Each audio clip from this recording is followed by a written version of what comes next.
Again, just wanted to extend a warm welcome to today's webinar, Managing Personal Information in Post-Secondary Education Settings for Students with Mental Health Conditions.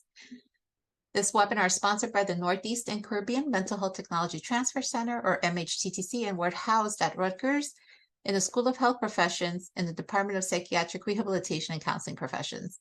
My name is Kati, and I'm the project coordinator of the center, and we'll be introducing our center and webinar presenters today.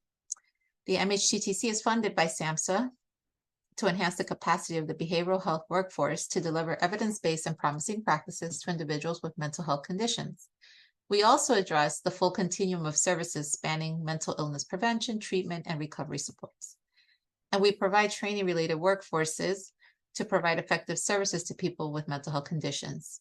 We also offer training programs on EVPs for serious mental health conditions, wellness and recovery for providers and people with mental health conditions, Hispanic and Latinx mental health education, and online education courses such as Wellness Matters, IMR, Functional Thinking, and more.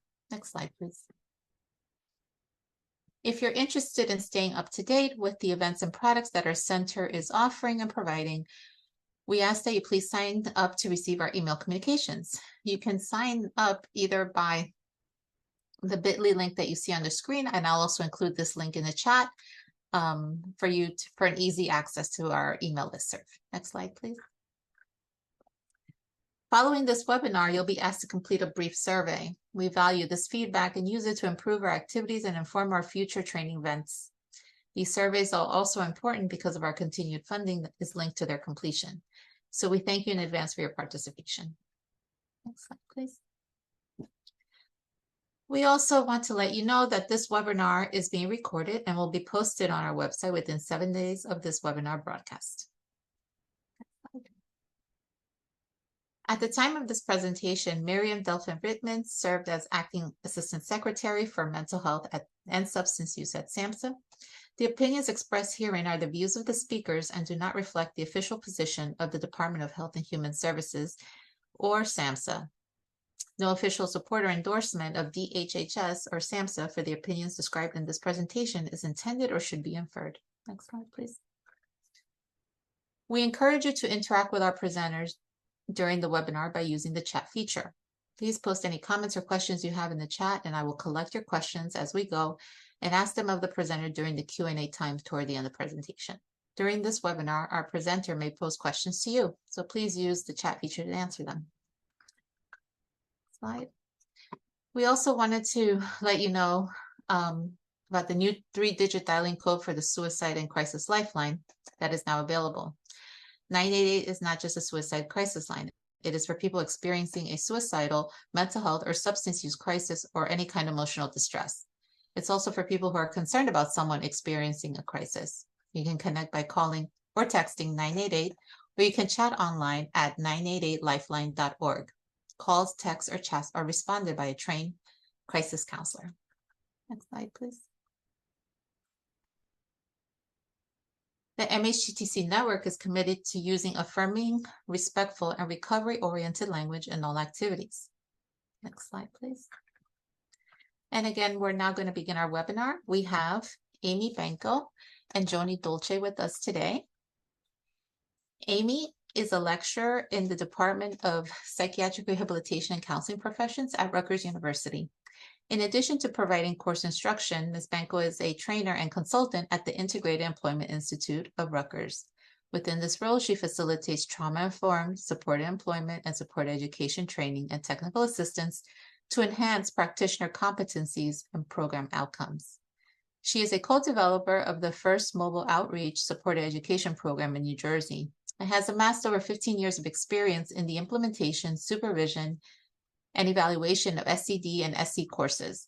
Previously, Ms. Benko was a clinical contributor on 3 NIDILRR funded studies focused on post-secondary education and employment for individuals with mental health conditions.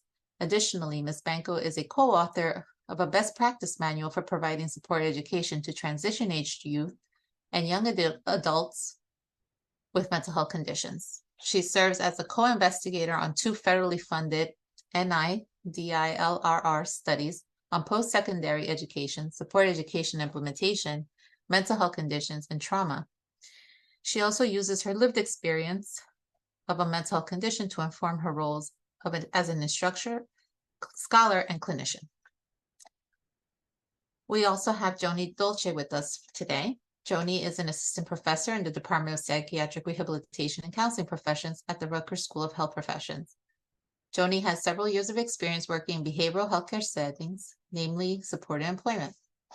Joni teaches courses in the department's undergraduate program, as well as providing training and technical assistance to behavioral healthcare providers.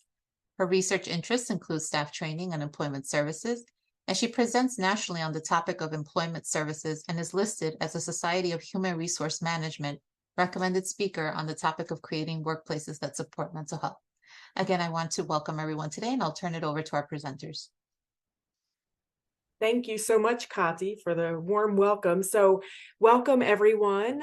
We appreciate you being here. Before we get started, we wanted to just kind of get you engaged a bit, thinking about a time that you may have managed some bit of personal information. We're going to talk about maybe the distinction between managing personal information and disclosure. So think of a time, and any time, it doesn't have to just be related to employment or education, where you managed some bit of personal information.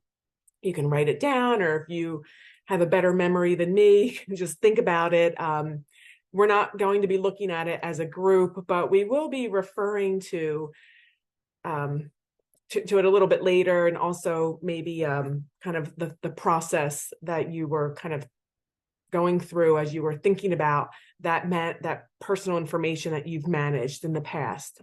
So I'll spend a few seconds kind of letting you think about that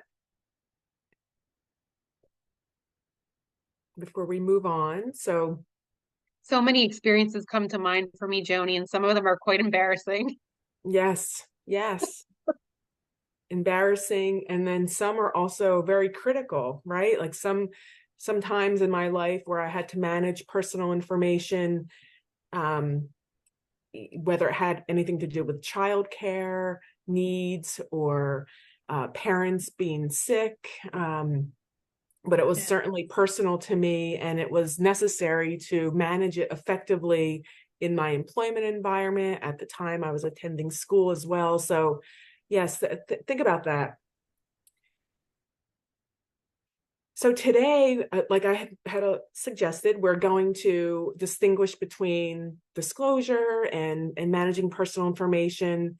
We're also going to talk about some of the pros and cons of managing or disclosing sensitive information in education settings, particularly post-education settings, and then also apply strategies to help students with mental health conditions in managing their own personal information in post-secondary settings. So we have a pretty large agenda, and looks like we have several people here on the call.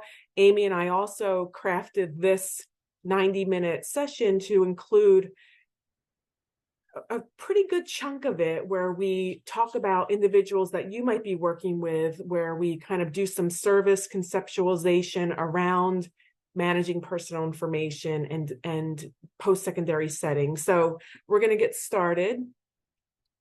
So again, what comes to mind when you hear the term disclosure? So you can use the chat or unmute your mics.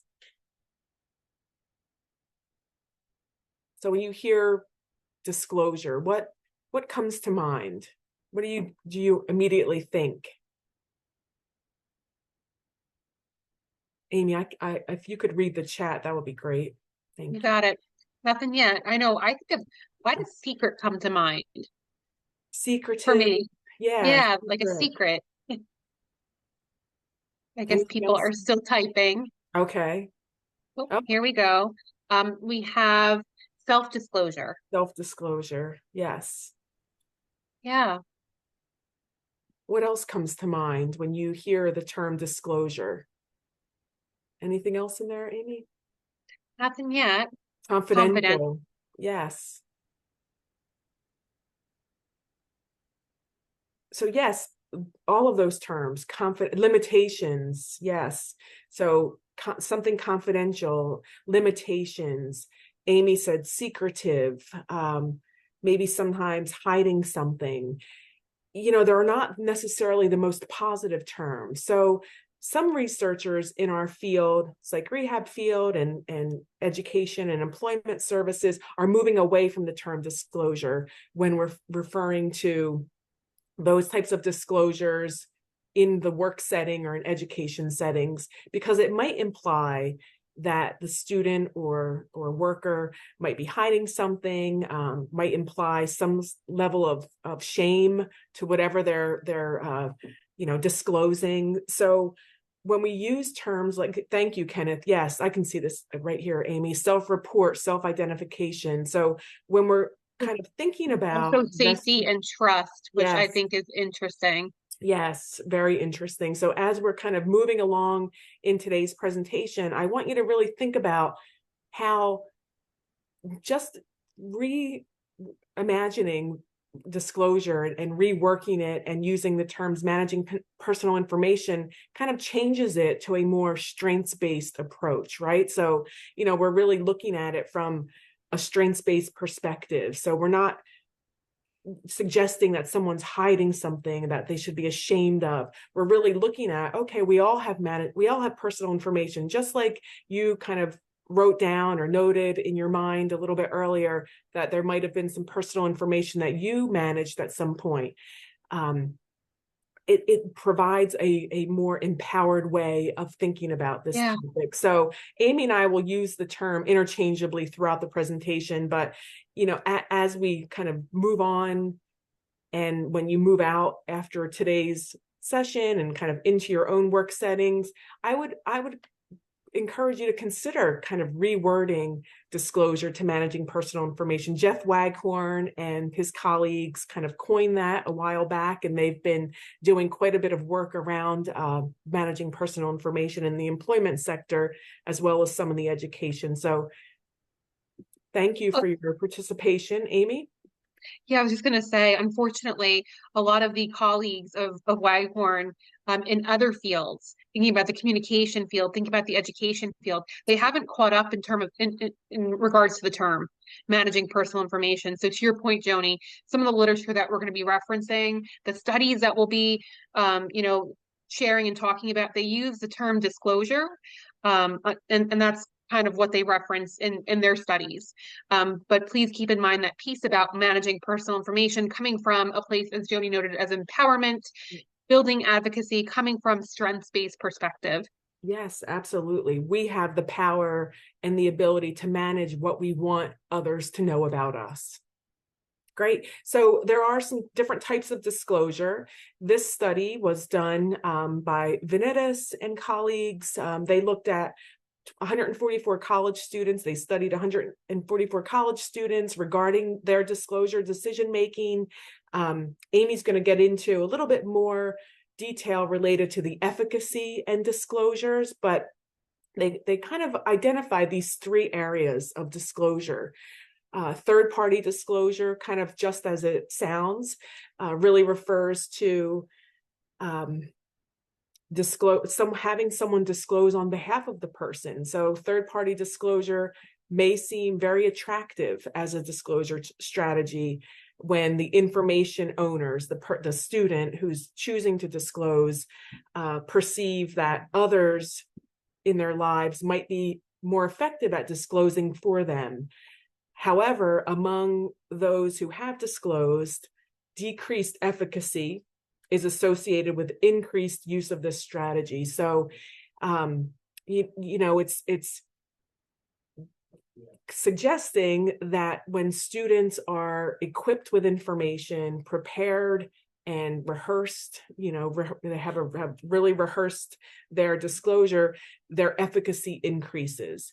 So third-party disclosure may be an attractive disclosure option. However, Amy and I are really encouraging you, when you're meeting with students, to identify ways to really promote the student to disclose on their own, if possible. That may not be a possibility for some. Incremental disclosure occurs when individuals share the least threatening piece of information to test others' reactions, and then they may determine whether or not they want to continue to share, and how much to share in subsequent disclosures to minimize negative reactions.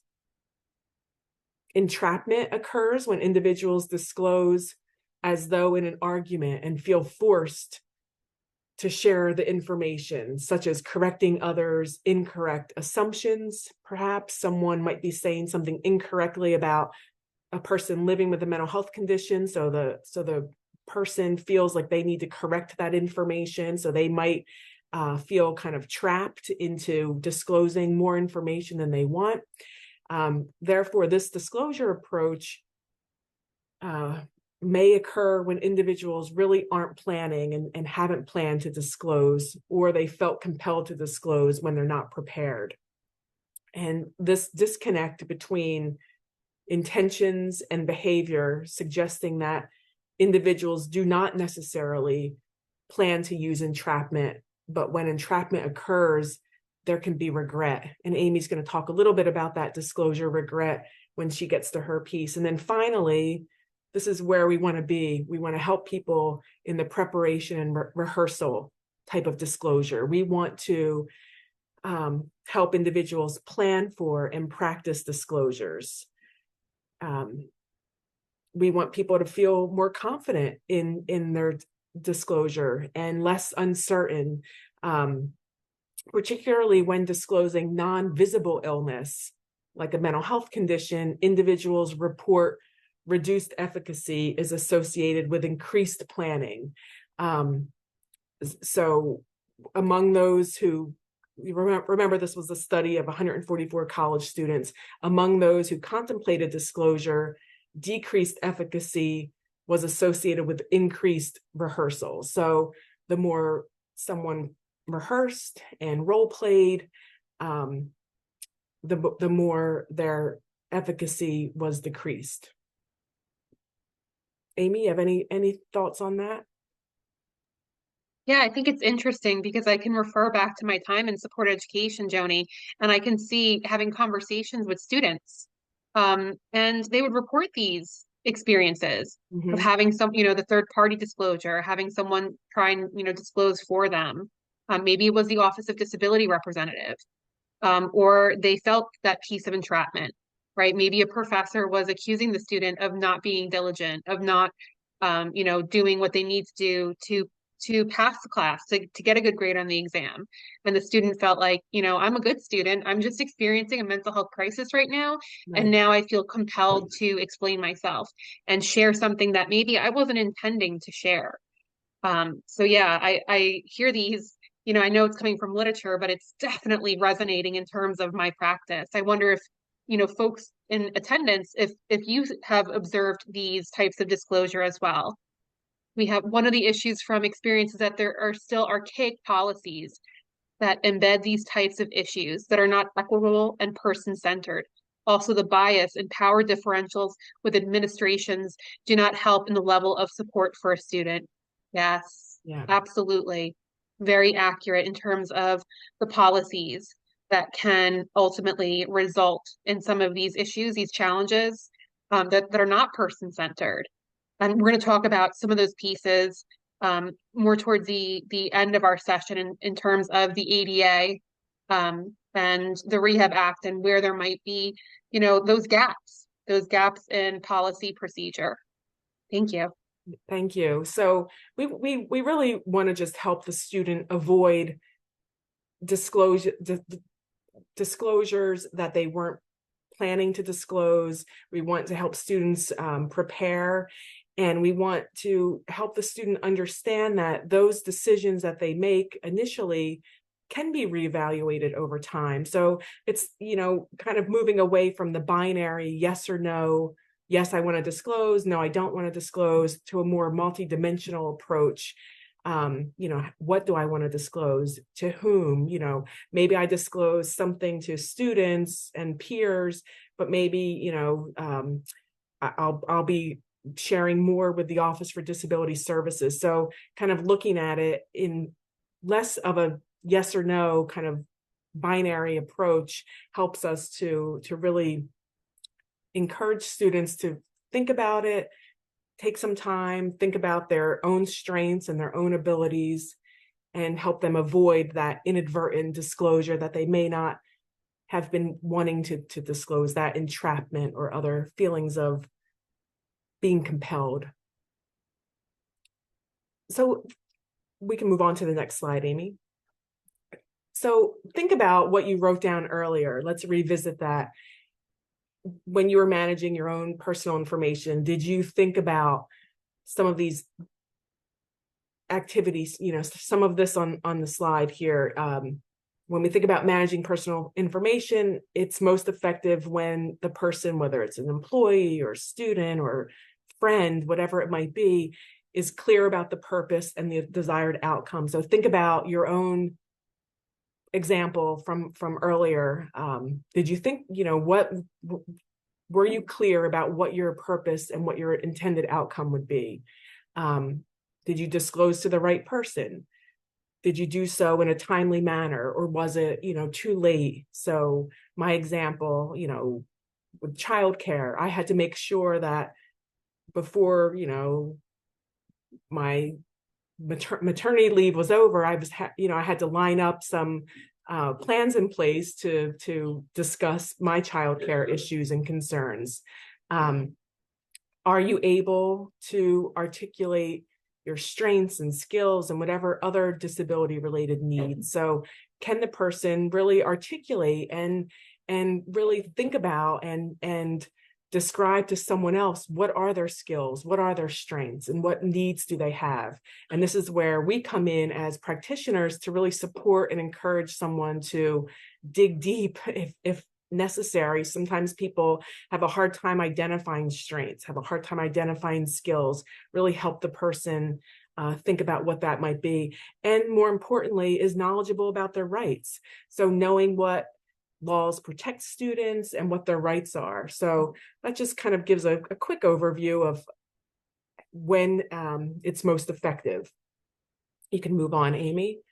So Jeff Waghorn and colleagues have developed a plan for managing personal information. And part of that consists of these different areas. So we've kind of modified it to address the more education piece, but it really talks about career planning, education preparation, and education retention. So you can kind of see the sequence of someone's kind of life as a student, working on career planning activities and then preparing for the education setting, and then also, education retention, how to maintain as a student. It looks like there might be something here in the chat. We had Leanna before agreeing, a firm agreement with what you were talking about in terms of coming from that strength-based perspective. And then we have removing punitive approaches, 3 strikes you're out approach. Many of this is unjust, especially in a system that has gatekeeping practices like financial barriers and sacrifices in post-secondary ed, time, perpetuation of representation issues in the workforce. Yeah, so removing punitive approaches. Would you say that is more, just to clarify, more in regards to academic performance and disability barriers to academic performance? Because I think that might be at least what I'm reading in terms of your statement, your comment, it is alluding to that. Just a quick clarification. Yes. So definitely. Oh, sorry. Thank you. Yes. Please go ahead. No, I mean you're covering it. Yeah. So around the disability and whether that is an intellect, learning disability or mental health, it's all kind of encompassed together. So, yeah. So. Yeah, and I almost read this as like a piece about, ableism, and ableism Yes. in Yes, exactly. the post-secondary education setting can be very prevalent, especially, in the classroom, when there are not support of accommodations, maybe lack of universal design, andragogical approaches. I can absolutely see that as, punitive in nature. Thank you. Great comment. Thank you so much. Thank you. That's very helpful, and totally agree with what you're saying. So let's move into looking at the career planning phase. You can really focuses on that career development, helping students, potential students, early on finding a job or a career that they want to, that it's going to be a good match. So, you can see from this Venn diagram here, kind of looking at what you love, what your values might be, what your skills are, what your interests are, and helping the student identify what some of those are. So what are some career planning activities that you can assist potential students with? What are some specific tools and strategies to help students identify values, interest, preferences, abilities? You can use the chat or unmute your mic, whatever your preference.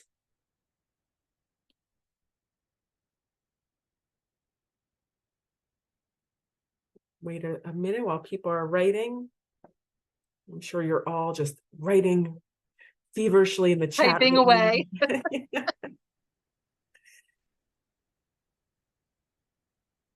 think about, Joni.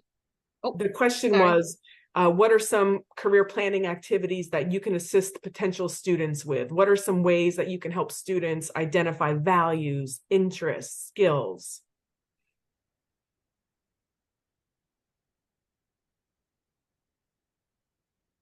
Go ahead, Amy, I'm sorry.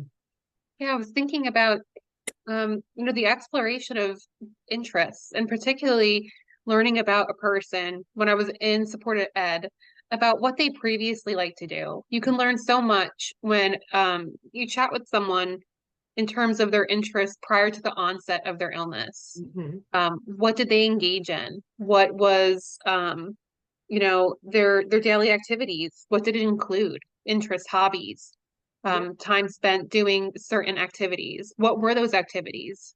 And do they want to get re-engaged with them?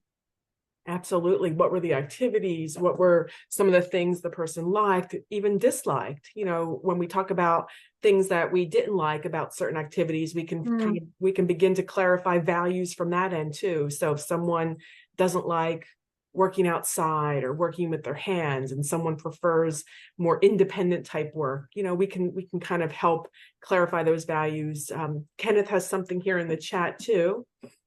Asking students about their coursework, what they're enjoying, why they are taking classes. Yeah. Finding out their why, right? Like what is it about the coursework that's important to them? And what was a really good indicator if someone was enjoying a course, Kenneth, to your point, you could see it in their nonverbals. Oh, yeah. Have you ever had a discussion with someone about a course or an interest and they just light up? They're animated, they're smiling. You can tell when someone is really interested in something just by the way that they are kind of presenting themselves. From Leanna.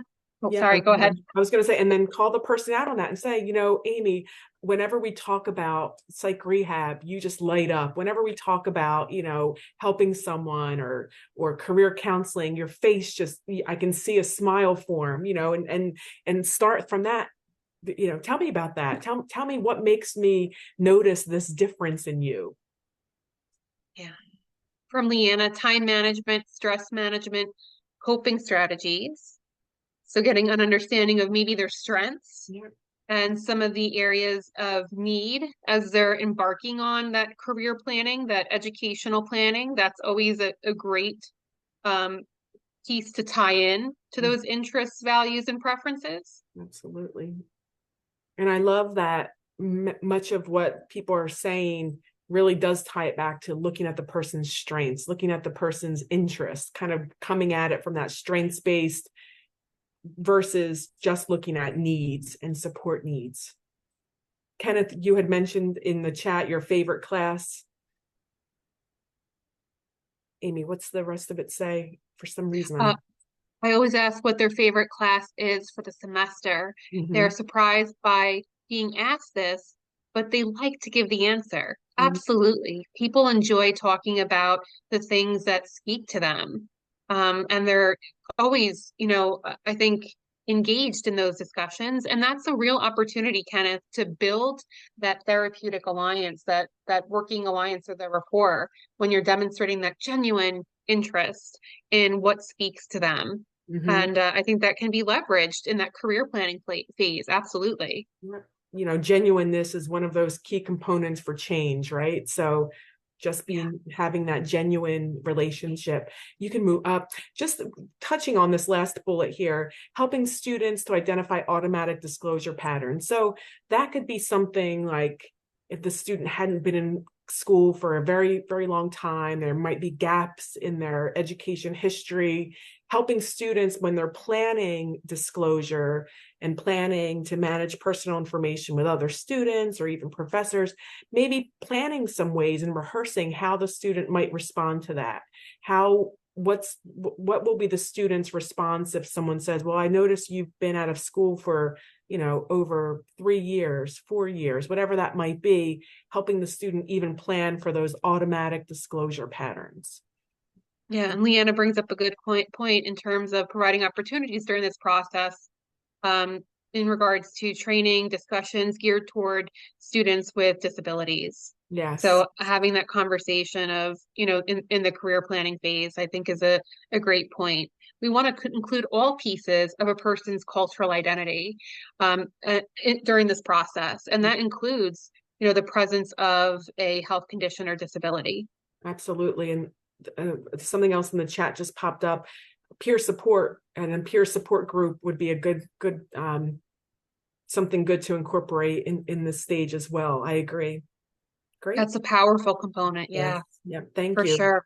So I'm going to toss it over to Amy to kind of take us through some of these remaining steps and talk a bit more about the education preparation stage, and then we'll follow up.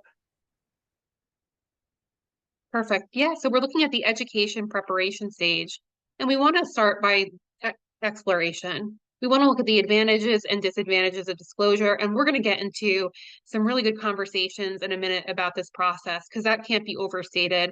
If there's one thing that we're going to look at today to support you practitioners, it's this piece about assisting the student in considering the pros and cons of managing their personal information. Then we want to review, and we're going to get into that in a second as well, right? The laws. It's important for students to know, right? What are their rights? What are their legal protections, so to speak, in terms of what happens when they manage their personal information or disclose in this setting, in the environment of school, post-secondary education. And then we're going to look at choosing the disclosure language. Not just to minimize stigma, but we also want the person, right, when they're managing their personal information, when the student is deciding the language, it needs to feel right for them. It needs to, meet their personal criteria. It needs to be worded in their own style, so to speak, that it feels genuine and true to how they talk and how they want to represent, right, their personal information. And then we're going to look at this piece on disclosure or managing personal information, and the benefits of such, including accommodations. But this is a process, I think, that will take you through, right, how to work with a student, especially in this education preparation stage. And some of it can be leveraged for that retention piece that Joni will be talking about later.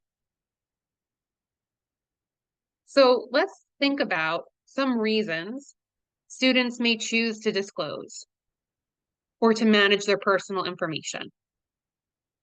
What comes to mind for you? Maybe you're working with a student or have worked with students in the past, and they have shared with you some of the reasons that they were leaning towards disclosure, leaning towards that management of personal information.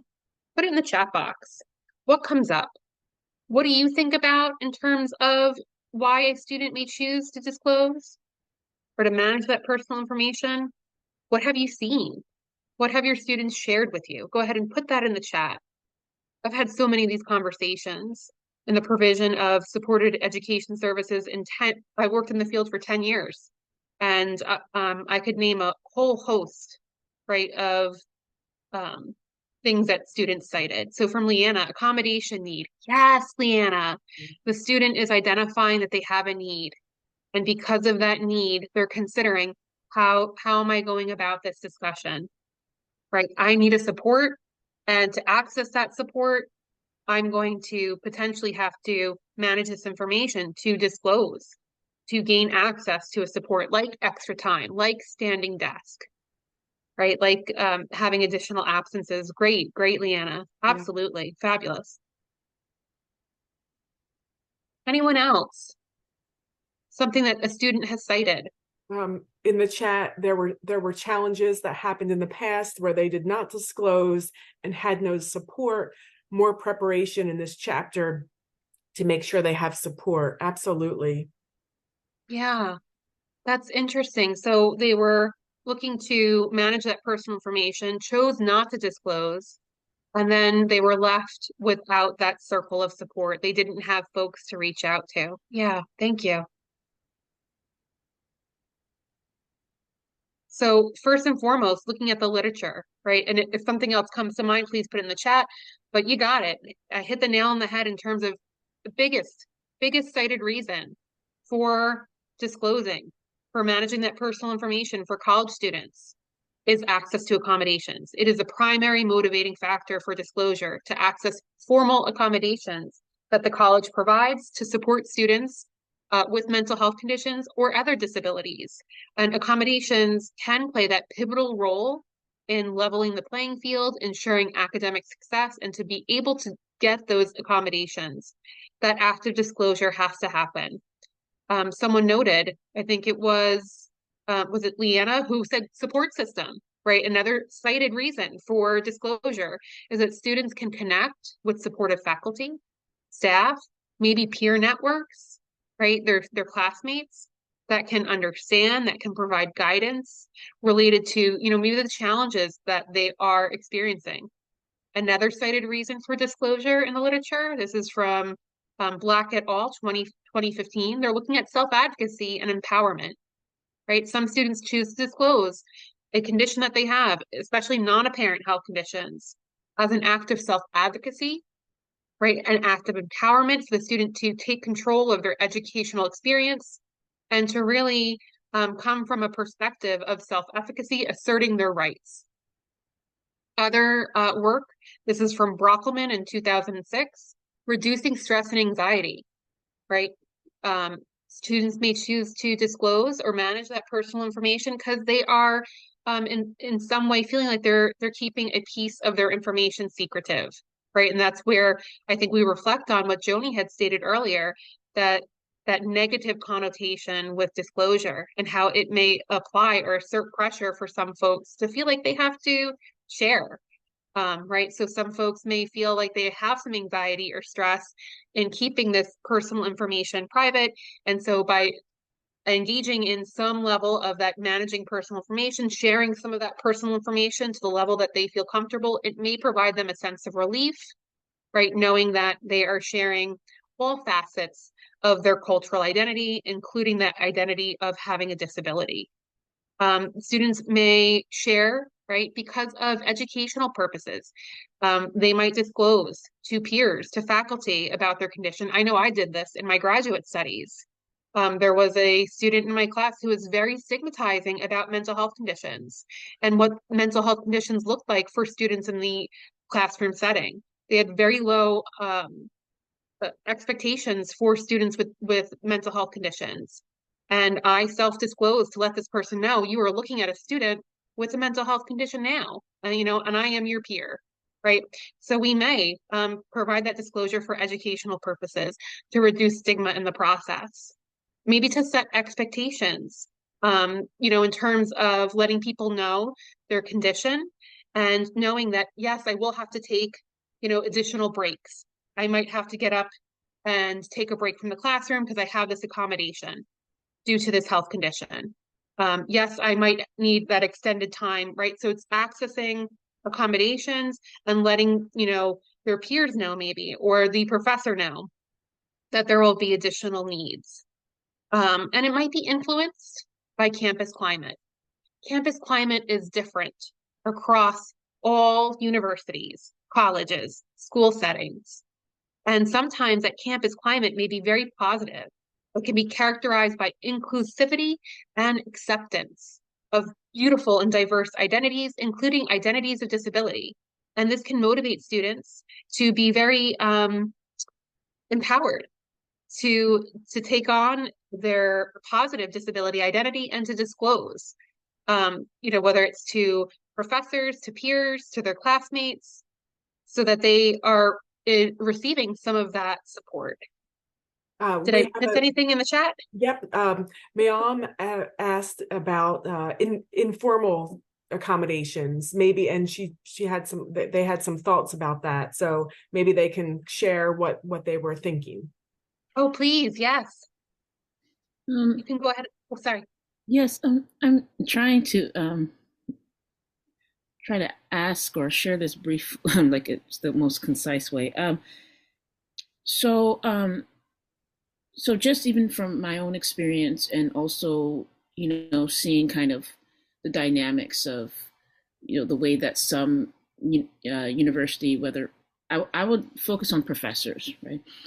Some professors are very open to just you communicating with them. So, they are open to giving extensions to all the students if they need. So they're very flexible. If you need more time, that's it. That's okay. The challenge is that when there's not consistency, or not everybody does the same thing. So you may go to one professor and they do that, and another professor is saying, no, the first week you need those accommodations. You need to go through that process. What has been seen though with that, and I think that some universities, as I was given feedback, that they're changing their policies a bit to be more lax, because, so for example, neurodivergent students, there's self diagnosis, or even just other, even my own lived experience, I have a physical condition that still doesn't have a diagnosis, yet there's debilitations. And so going through those pathways to get formal documentation is hard. And so, and then that's the only route to really say, like, hey, what do you have? And you almost have to make something up, or even not even necessarily make something up, but find whatever you have that is there. That's not even the source. And so there's kind of I guess what I'm trying to kind of narrow down is that it gets confusing, because some of the functions within universities are easy to navigate, because it's like, well, these professors are easygoing. I didn't have to go through all that, those challenges of going through the route of the formal accommodations. But then others are very particular about it, and then it causes more stress for the student. You bring up such, and then that's when it's like, well, I can't get help from the school, because I have to go through that route, and there's no point in talking about it, because if they feel like the administration is saying that you need to go there, then it's like they've cut off some. I guess what I'm saying, they've cut off the trust and confidence in going informal, because there's other entities saying you need to go through the formal process. If that makes sense. It's just we don't know what the right way is, because some people have fostered a more informal way. Yes, these are excellent points. There is inconsistency in how professors, from class to class, department to department, school to school, are going to navigate how to support students with health conditions. And it shouldn't be so challenging. It shouldn't be so difficult. It's great that there are some professors that are very willing to support their students, to accommodate their students informally. When you have, though, a cumbersome, a burdensome an inaccessible process at times to obtain formal accommodations that is a challenge. And unfortunately, to your point, the process of accessing accommodations is rather burdensome. The proof, right, of determining the presence of a disability is on the student. To obtain those medical documentations can be burdensome in terms of finances. It can be burdensome in terms of time and accessing providers.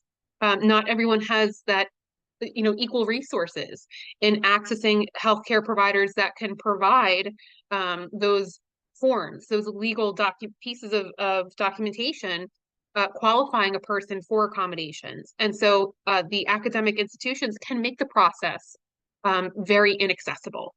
Unfortunately, I see exactly what you're saying, and it's a challenge that unfortunately is left to the student to navigate. And if you don't have those supports to navigate it, it could preclude you from getting those formal accommodations. Absolutely, absolutely, great points.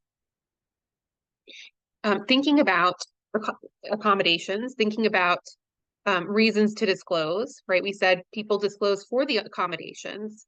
On the flip side, maybe students choose not to disclose. I'm wondering, what has that looked like for the students that you have worked with? What have you seen? What have students shared with you? Similarly, put in the chat, feel free to unmute. What are some reasons students may choose not to disclose? What has come up for the students that you're working with?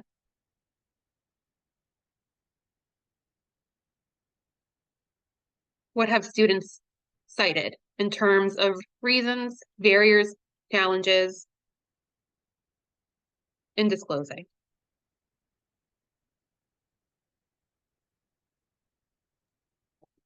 I'll keep an eye out on the chat, Amy. Perfect. Again, I've worked with many students, and I've heard a whole host of reasons why students may choose not to disclose. Worried about change in the way that they will be perceived or treated, Sarah mentions, absolutely. Yes. Once you put that information out there, Sarah, it's vulnerable to the actions of others. What do they do with it? And they may, right? There's no guarantee. I, as a practitioner, can't say to, if Joni was a student I was working with, there's no guarantee that I could say to Joni, well, if you disclose to your professor, they're not going to treat you differently. In fact, there's evidence that might support otherwise. Not, as Sarah mentions, again, kind of following up, not wanting the possibility that others will share their private information with others. Yes, so, having those concerns that information might not stick with the person that you're disclosing it to. Absolutely. Where does it go? Once it's out there and it's shared, Yep. Does it continue? Who else gets access to it? Great point, Sarah.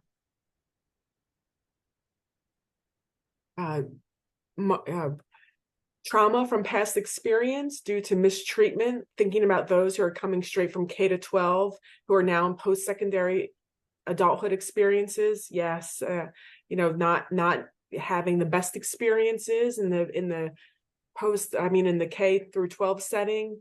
Also, few professors have made it more difficult for those that disclose, made different exams or harder exams, reluctant to accommodate. Thank you. Yeah. Lynn.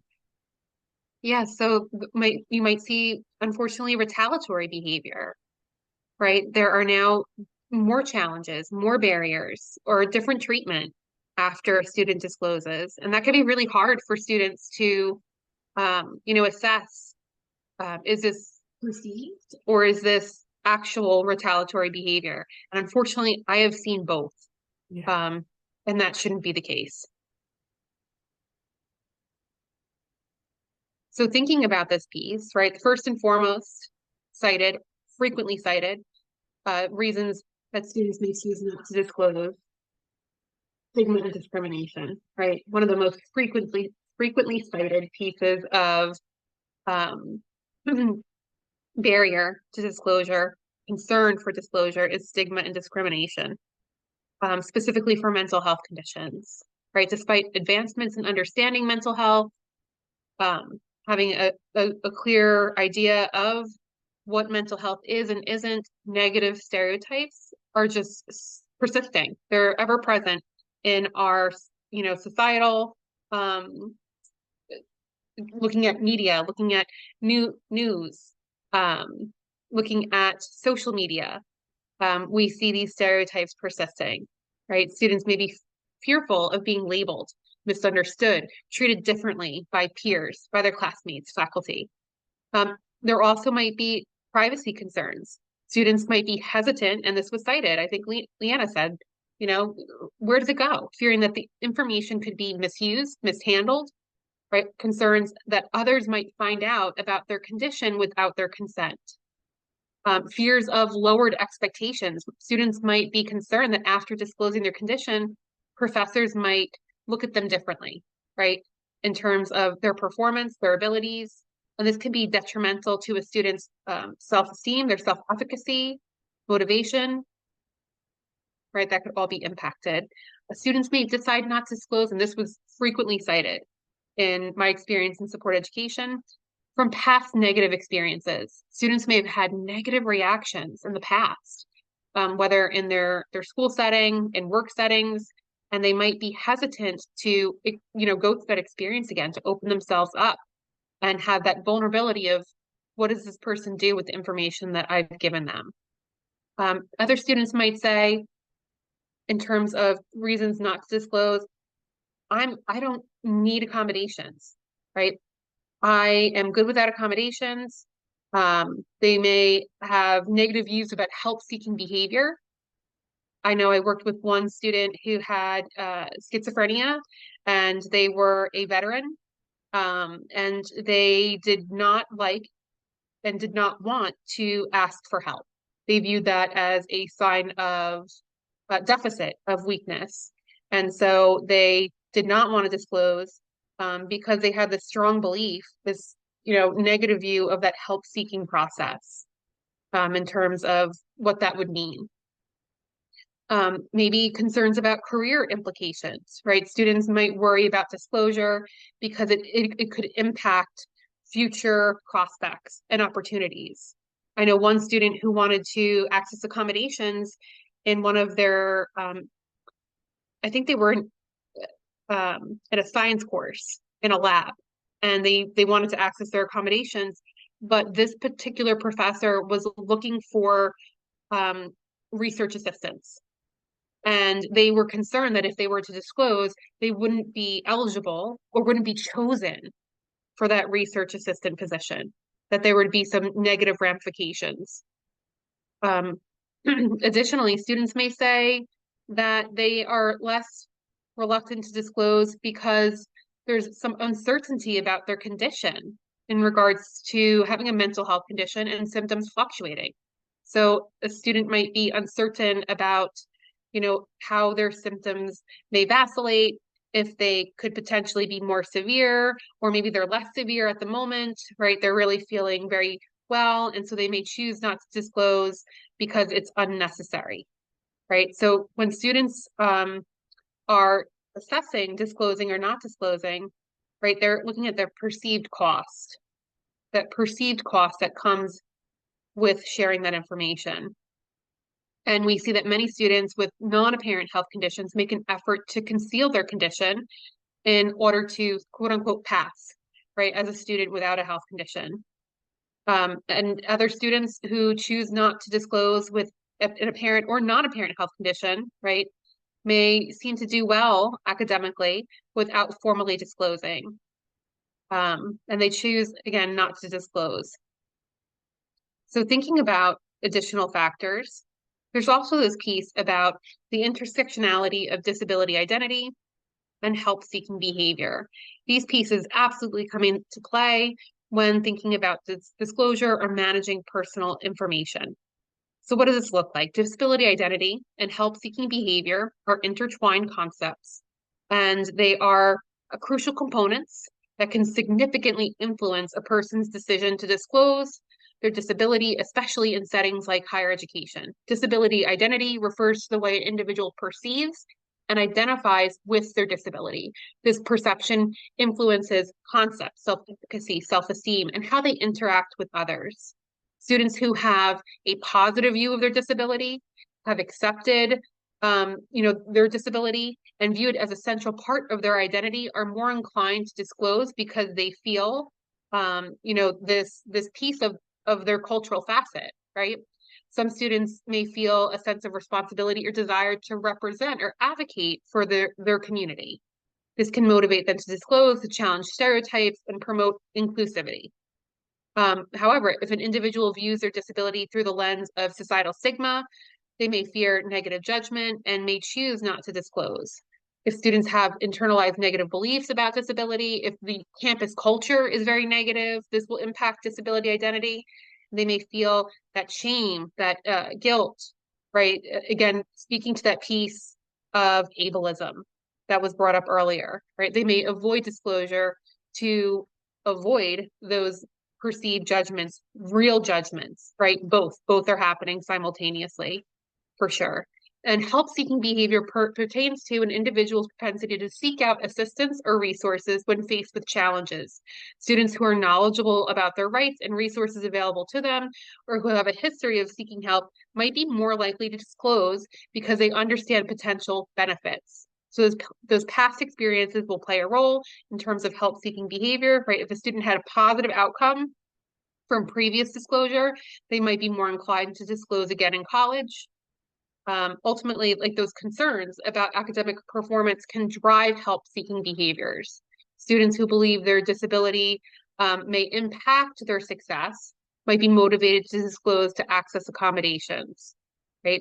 So this intersection of disability identity and help-seeking behavior is, again, they don't operate in isolation. They're intertwined, and we should be assessing where a person's at in engaging in help-seeking behavior and what their self-concept looks like in terms of disability identity, right? Providing a little bit more contextual information as we provide services and conceptualize how to support this student, right? So how do we support development of a positive disability identity, and how do we support potentially help-seeking behavior?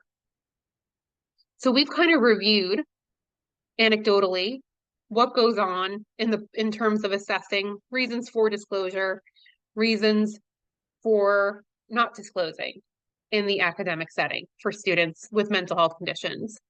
We've reviewed what's cited in the literature. Ultimately, though, we want to get to know what the person, the student that you're working with, is saying. We want to know what they are in terms of assessing the benefits and disadvantages, right? And how do we do this? We want to be very mindful and intentional in how we work with students in exploring the pros and cons, benefits and costs. And Joni and I come from a specific practice that can support, right, how we approach navigating this conversation. We leverage what's called motivational interviewing, and we're going to encourage that you leverage motivational interviewing to have this conversation with each and every student that you're working with, looking at the benefits and costs to managing personal information for college. Motivational interviewing, commonly referred to as MI, is a person-centered approach developed by Miller and Rolnick, and it's designed to enhance an individual's motivation to change by helping them explore and resolve their own ambivalence. It's unlike traditional directive communication approaches, counseling approaches, because MI is collaborative and seeks to elicit behavior change by assisting a person in exploring their own reasons for change within an atmosphere of compassion and empathy, acceptance and collaboration. So one specific technique that MI, motivational interviewing, employs is known as a decisional balance or payoff matrix. And this facilitates a structured reflection, right? It's a structured reflection on the advantages and disadvantages of making a particular decision. And in this particular example, right, in this context, we're talking about to disclose or not to disclose, right?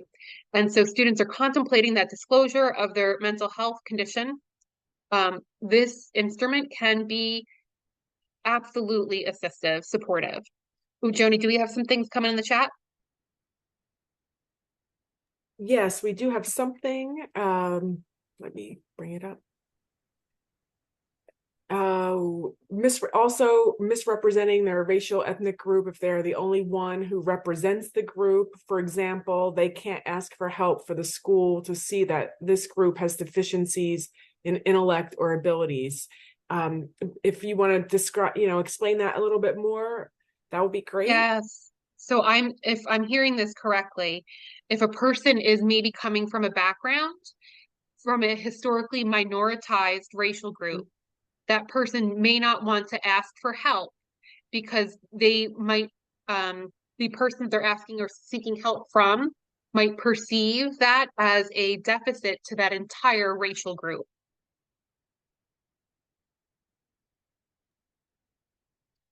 Am I reading that? Yes, or perpetuating that stereotype. Yes, yes.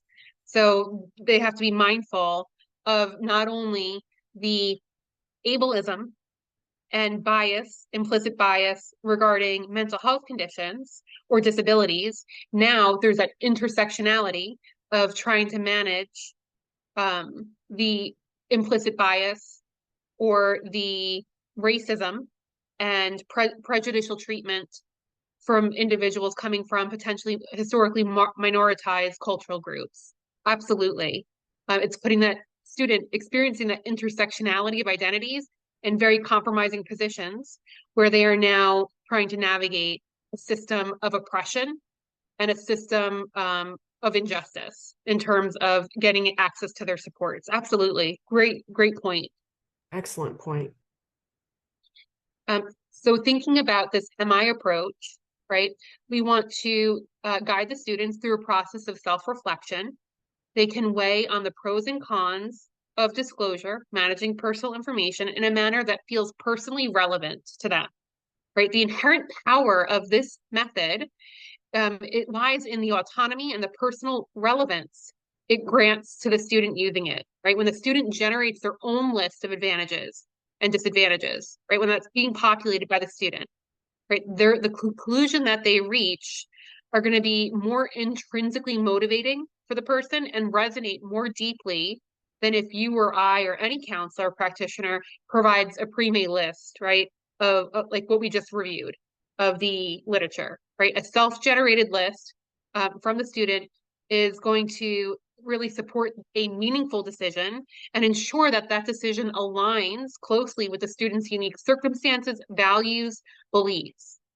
Using this approach will empower students, bolstering confidence and helping them to really make that informed decision about their own lives and how to proceed, right? So in essence, this decisional balance exercise within MI aligns with the adage that the individuals are more likely to be invested in and act upon conclusions they draw themselves rather than directives that are posed from us or anyone outside.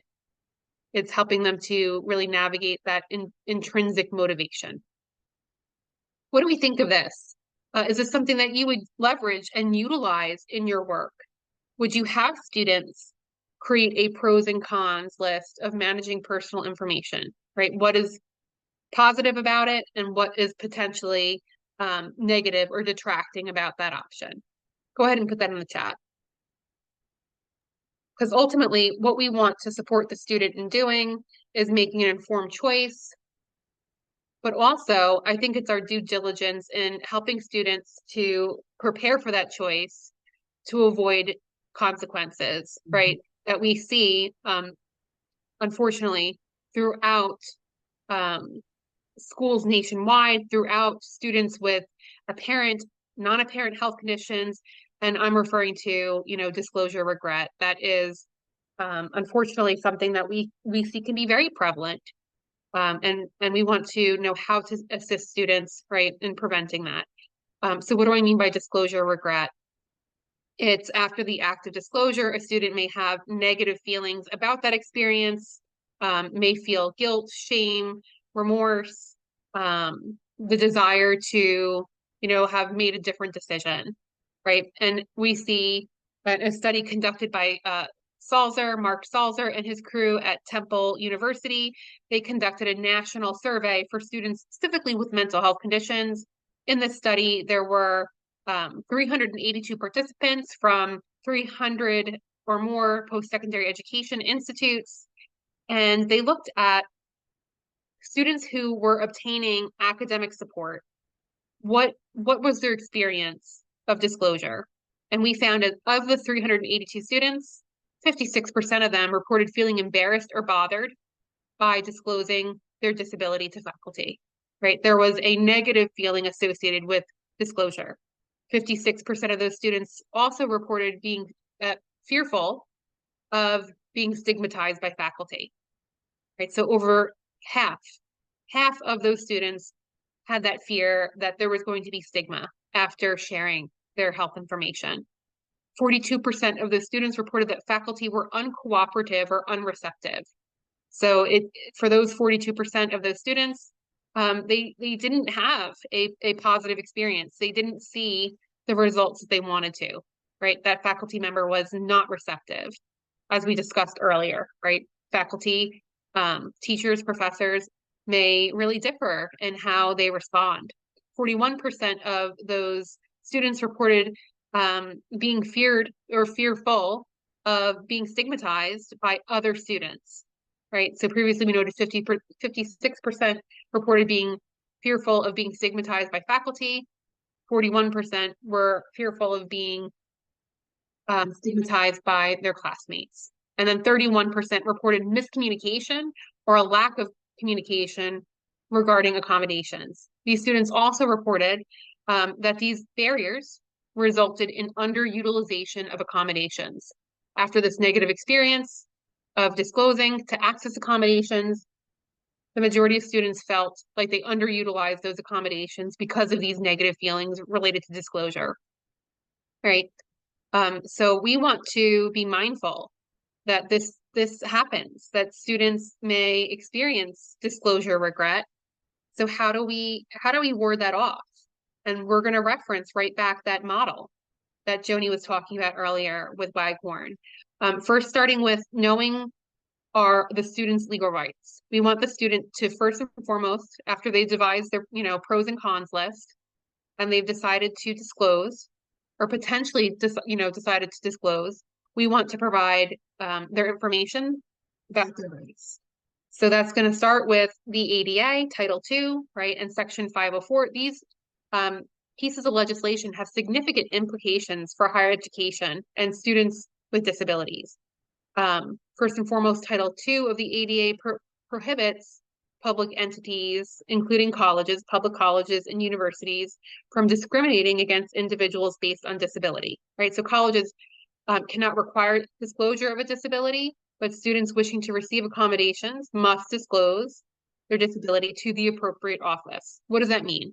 So we want students to always know that the nature of their health condition stays with Office of Disability, and the nature of the disability never has to be provided to the professor under any circumstances, right? They do not have to share the nature of their health condition with the professor. Additionally, institutions cannot retaliate or discriminate against students based on disclosure. And once that student discloses to ODS the nature of their disability, right, ODS, Office of Disability Services, the institution must provide those reasonable accommodations that were approved. If they do not provide those accommodations that were approved, right, then there's recourse for that student to follow up with Office of Disability Services and have some advocacy efforts provided so that professor can be aligned with ultimately the law, right, the ADA. Section 504 prohibits entities that receive federal funding, including both public and private colleges, universities, from discriminating against individuals based on their disability. So as with the ADA, colleges and universities cannot require students to disclose a disability. However, to receive accommodations under 504, students have to disclose presence of a disability to ODS. Same thing applies. So thinking about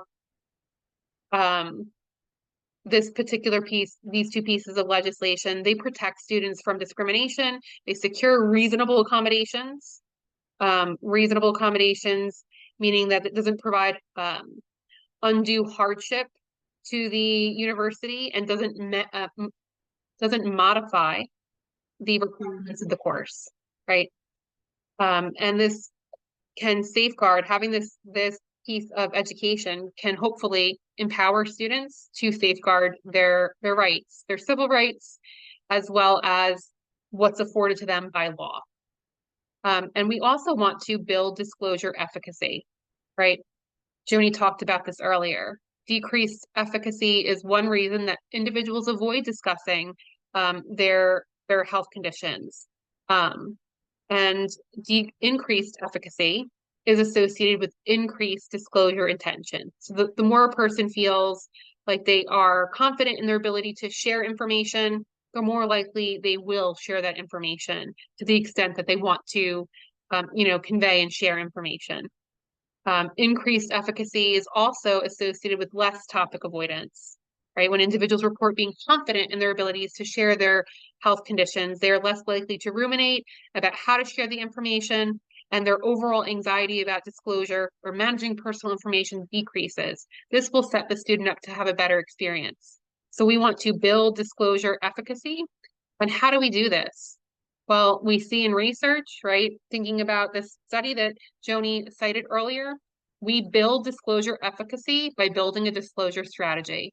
When students are prepared to disclose, knowing the mode of disclosure, right, if that disclosure is face-to-face, via Zoom, right? Is it on the phone? Is it via email? What's the mode, right? That builds disclosure efficacy. If the student knows the context of the disclosure, right? What does that look like? The time, the setting, with whom? Whom are they disclosing to? And then the what, the content of disclosure. What is said? How much information is provided? Is it incremental disclosure, or are they, doing the rehearsal, the practice and disclose? So we want to ultimately build disclosure efficacy by building a disclosure strategy. And Joni's going to walk us through that. Great, thank you, Amy. I'm going to get right to kind of looking at the why, when, how, what, and to whom for the disclosure decision making. And the reference here on the slide will get you to some good resources that expand on what I'll discuss. But when we talk about the why, as you all mentioned earlier, many people choose to disclose because they need an accommodation. There might be other reasons, like you mentioned, not hiding or being able to advocate and so on. But in general, there are the reason that many people choose to disclose is to receive those accommodations. When we think about when, you can kind of conceive this when as maybe 5 time points prior to enrollment. So someone may choose to disclose if they need an accommodation in the application process at the time of enrollment. So if a student anticipates that that they'll need an accommodation to complete the classes based on maybe other coursework that they've taken, it would be important to disclose at that time. The student wants to be mindful, though, that disclosing a disability before you have, you want to help the student really make sure that they're disclosing before any problems occur, right? So, at the time that they've already missed several assignments or several, missed exams or have done poorly on exams, you want to help them identify early on when it could be beneficial to disclose this information to receive an accommodation. Maybe during the course of the study. So maybe the student isn't aware of their need for an accommodation until they're getting into the coursework and they realize this is necessary for me to pass, and I'm going to request this accommodation. Maybe someone's just recently diagnosed with a mental health condition or other disability during the course of their semester, and they may choose to disclose at that point. And then some students, as we saw, may never choose to disclose. And that would be discussions that you may want to have with the person just in terms of accommodations and accessing the accommodations.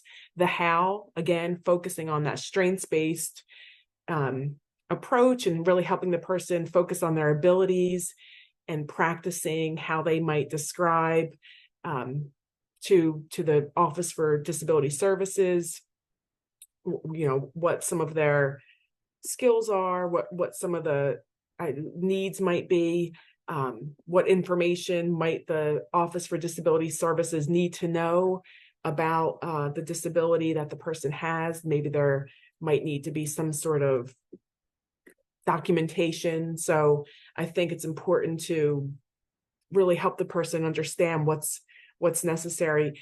And then the to whom. So Amy mentioned, some of the research around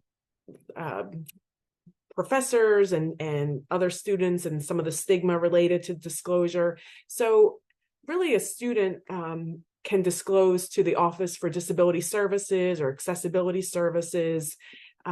If the school doesn't have one, maybe there's a dean of services or a dean of students or maybe the advisor. But as Amy mentioned, the professors don't need to know the details or the nature of the disability.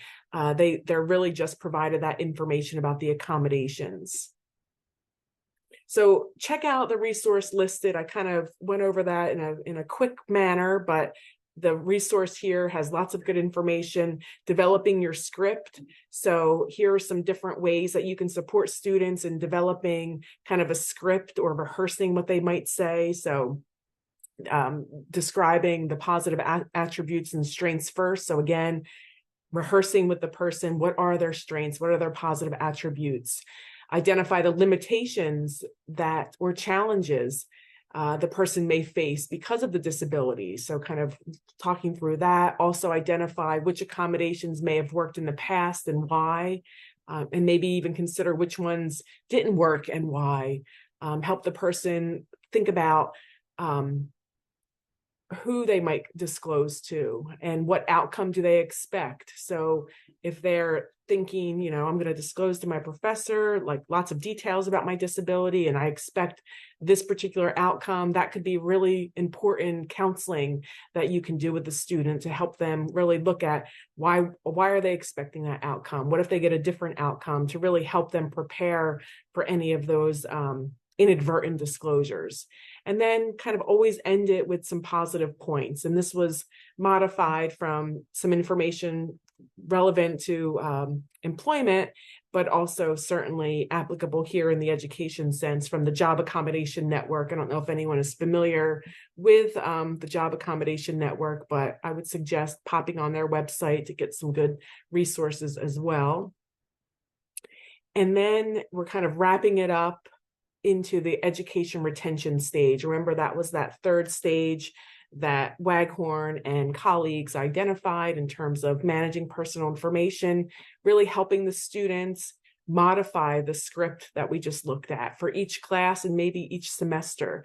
Helping them look at, is anything changed? Has anything changed? Is there anything unique that this semester or this class might involve? Helping to identify strategies for social situations. So what would be some examples of social situations that students might need to really plan how to manage that personal information? What do you think those social situations look like, and what strategies might you help the student employ? I have one student, Joni, that would take their exams in a distraction-free room. Yes. And they also had time and a half. And every exam, every quiz, they were not in class. And students started asking, yes, where were you? Did you not take your test? And so we had to prepare using these strategies. yes. How do you respond to your classmates? Yeah, I think I'm thinking of a time when I was actually in college and a student had extra time. And I remember students would ask about that. And you could kind of even remember thinking back, million years ago, but you could even remember his discomfort and reluctance and uncertain of how to respond to that. So yes, that would be an example of those kind of more social situations to help the student plan for. And then modify the accommodations if needed. Amy had mentioned earlier, there might be changes, the room might be different, or the professor's teaching style might be different. So those accommodations may look different per class, per semester. So we're going to attempt to pull it all together in these last few minutes. So this is just a brief kind of example that we wanted to kind of get everyone thinking about.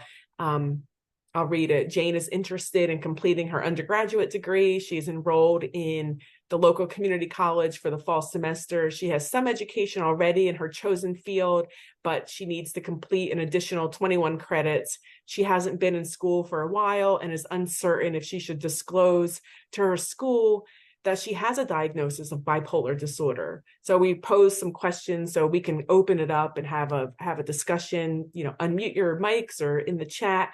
What would you do to assist Jane in exploring this decision? What are some considerations to her decision-making around managing personal information? If you want to unmute your mics, that would be great. Have a little bit of time to talk through some of this, and hopefully the scenario you can recall this and some of the solutions as you're working with students. Absolutely. What would you pull from today's session to help? Oh, sorry. Go ahead.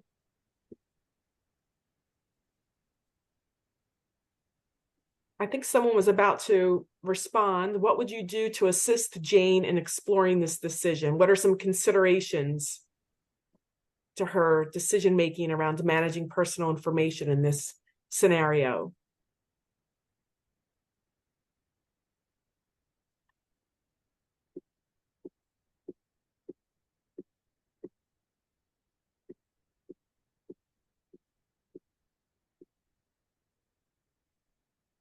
What are some advantages to Jane disclosing? What do you think some of the advantages?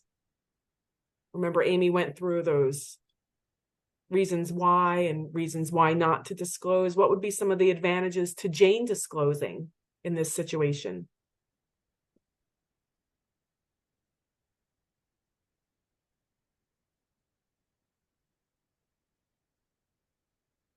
And you could unmute for any brave soul who'd like to share how you'd approach this. We're essentially begging you, please unmute and share. Or you could type it in the chat. Type it in the if chat. That feels right. And more importantly, you're thinking about it. It'd be great if you can share, but kind of thinking about how you would help a student similar to Jane, talking through, what are those considerations? How would you assist? Hi, everyone. Hi, Leanna. Hey. Hi, I'm Leanna. Thank you. I guess I'll go. This is a pretty interesting case because of the diagnosis of her disability. So I do think she should disclose to like the office if they have accessibility center there. Directly to the professor, I'm not sure if that would be a good idea to state, because this is kind of like protected information. And, like how certain people look at bipolar disease. I don't know if that'll be a good thing or not. Some advantages might be like if she needs accommodation with like extra time or like missing classes, or if she needs breaks to like take medication or, anything like that. Absence from class, that would be a good thing. Disadvantages would be, I don't know, being frowned upon, treated differently. And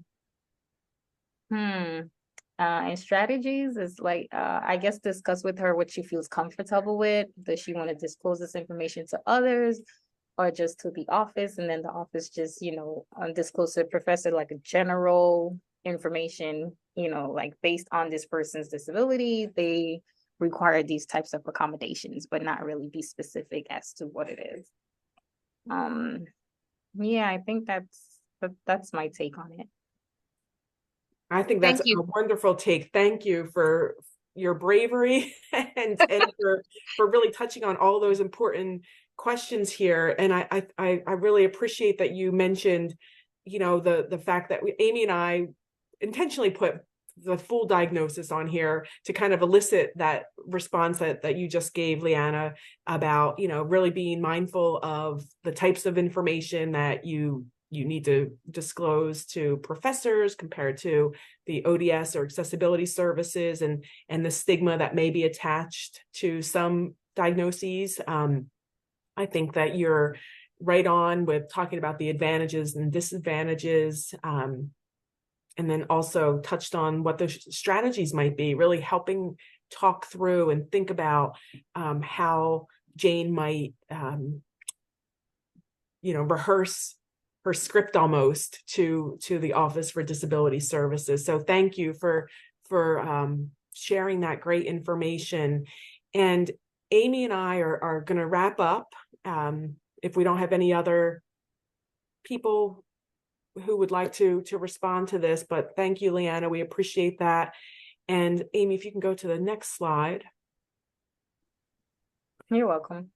So what would be the right thing to do you think? In that scenario? So thinking about Jane, you might want to start with that psychoeducation in terms of sharing a little bit of information with her in regards to the ADA, what her rights are, what the accessibility service is in terms of the campus and what they do, and then use some of that motivational interviewing, using some of that MI to the pros and cons list to explore. What does Jane think in terms of the advantages and disadvantages? What are the benefits that she identifies in terms of disclosing? And what are the costs to disclosing? And once she's identified those pros and cons, she could determine how she wants to proceed. Do the pros outweigh the cons? Do the cons outweigh the pros? Okay. And if she decides to disclose, then you can help her using the script, right? Determine how you want to disclose, who you want to disclose to, when do you want to disclose, right? All of the pieces to building disclosure self-efficacy, right? Knowing the mode of communication, the content, and the context, the setting, will help Jane to build her sense of empowerment, her sense of, again, just this coming from a place of feeling like she has language. Like she is able to positively advocate for herself and for her needs. Okay, awesome. Thank you. Yeah, no, you were spot on. And I want to definitely highlight, when speaking to the professor, it's the least amount of information needed to get what they're looking to receive in terms of supports. The ADA does not require a student to disclose the nature of the disability to the professor, only to the Office of Disability Services. So leaving that diagnosis out is well within her right. And often we emphasize the least amount of information to a professor to get your needs met. Thank you. Great question. So we are at the tail end of our session for today. Again, to summarize, we want to look at this piece about the term disclosure and maybe try to incorporate a little bit more of managing personal information to minimize negative associations. We identified there's benefits to disclosure and managing personal information, and there's costs. And the best person to identify those benefits and costs is the student themselves. And we have tools in our toolbox, like motivational interviewing, the pros and cons to help them do that. And we can effectively use managing personal information to support all stages of entry into school and retention in your academic programs. Thank you so much for attending today's session. I know we are at the end of our session. I'm going to put my email address in and Amy's.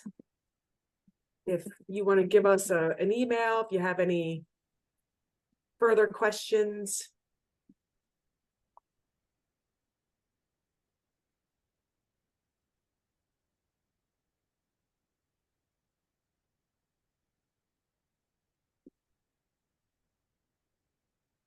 Thank you everyone for attending. In the chat, I included a link to our short evaluation survey. And as a reminder, we will be emailing everyone a certificate of completion within 7 days of this webinar broadcast. Next slide, please.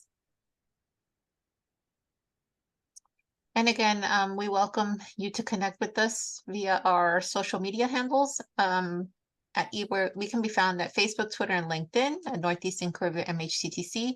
Again, I want to thank everyone for joining us, for your active participation. And we hope that you can take this information today and use it in your work. We hope to also see you at our upcoming training events. And again, I want to thank Amy and Joni for providing us with the wealth of information in our webinar. And we hope you have a great rest of your day. Thank you. Thank you, everyone. Have a great day. Bye. Bye, folks. Thank you.